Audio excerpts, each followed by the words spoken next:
Have you ever wondered why do some people with average income become wealthy while others earning millions still struggle financially?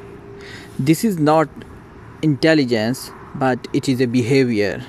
Welcome back to the channel. Today we will explore one of the most powerful books on money, The Psychology of Money by Morgan Housel. Morgan Housel is a well-known financial writer who has worked with the Motley Fool and the Wall Street Journal.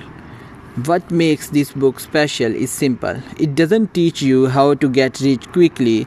Instead, it teaches you how to think about money. And that is very important. And this is far more valuable too. The first key idea of this book is wealth is what you don't see. When you see someone driving a luxury car, you think they are rich. But the truth is, real wealth is invisible. Wealth is money saved, investments growing, financial security. The person who looks rich may actually be in debt.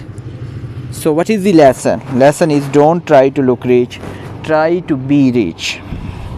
The second key idea of the book is behavior is more important than knowledge.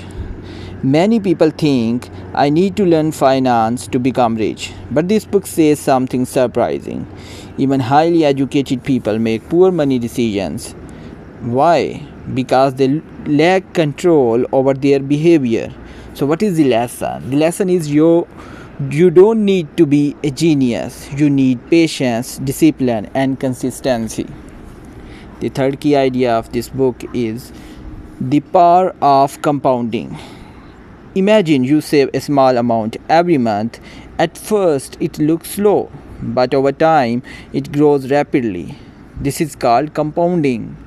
Small efforts plus long time is equal to massive results. So, what is the lesson? The lesson is start early, stay consistent, because time is your greatest asset. The fourth key idea of this book is about luck and risk matter. We often think successful people are always smart, but that is not true. The truth is, luck plays a crucial role, and failure sometimes it's just a bad luck. So, what is the lesson?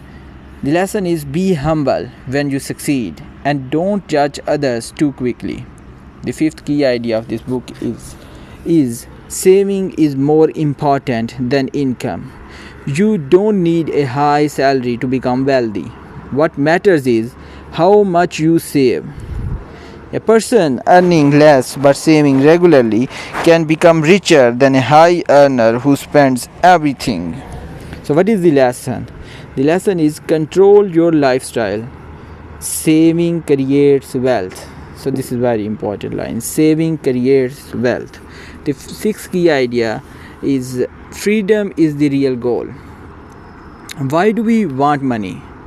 Not just for cars, not just for luxury, but for freedom. Freedom for what? Freedom to make your own decisions, freedom to live without stress, freedom to control your time. So, what is the lesson? The lesson is money's greatest value is independence.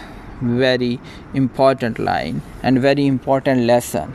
Money's greatest value is independence. The seventh key idea of this book is avoid emotional decisions. People panic when markets fall and become greedy when markets rise. This leads to poor decisions. So, what is the lesson? Stay calm, think long term. Don't let emotions control your money. The eighth key idea is be reasonable, not perfect. Perfect decisions are hard to maintain. Instead, choose a strategy that is simple and sustainable. So, what is the lesson? The lesson is consistency beats perfection. This is a very important line.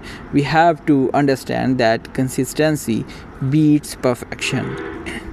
The final message of the book is financial success is not about how much you know, it's about how you behave. Which means financial success is not about how smart you are, but it's about how you behave in your life. So if you master your behavior, you can master your money. So if you found this summary and these key ideas helpful, then make sure to like, subscribe and share this channel Rapid Reads Club, because here we turn books into powerful life lessons. So see you in the next video. Thank you very much.